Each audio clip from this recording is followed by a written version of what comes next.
দ্রুত প্রত্যাবাসন করতে না পারলে রোহিঙ্গা ক্যাম্প আন্তর্জাতিক জঙ্গি গোষ্ঠীর একটি হাব হবে বলে আশঙ্কা প্রকাশ করেছেন স্বরাষ্ট্রমন্ত্রী আসাদুজ্জামান খান কামাল। শুক্রবার উখিয়ায় রোহিঙ্গা ক্যাম্প পরিদর্শনে গিয়ে এমন আশঙ্কার কথা জানান মন্ত্রী। জঙ্গিবাদের কিছু আলামত ইতিমধ্যেই রোহিঙ্গা ক্যাম্পে দেখা যাচ্ছে বলেও মন্তব্য করেন তিনি। সকাল 11টায় 19 নম্বর ক্যাম্পে পৌঁছান স্বরাষ্ট্রমন্ত্রী। সেখানে এপিবিএন এর সাথে বৈঠকে অংশ নেন তিনি।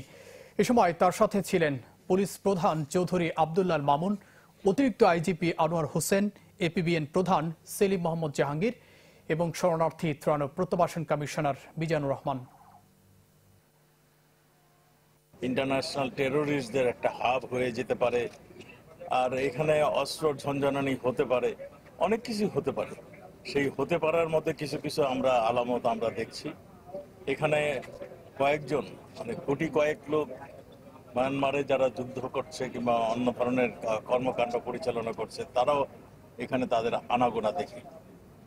আর সবচেয়ে বড় ভয়ের ব্যাপারটা হলো আমাদের, যেটা আমরা সবসময় ভয় করে আসছি, আমাদের দেশ কোনো ড্রাগ তৈরি করে না, কিন্তু সেখান থেকে ড্রাগ আসতো এবং এই ক্যাম্পের কিছু সংখ্যক লোক এর সঙ্গে জড়িত হয়ে গিয়েছে।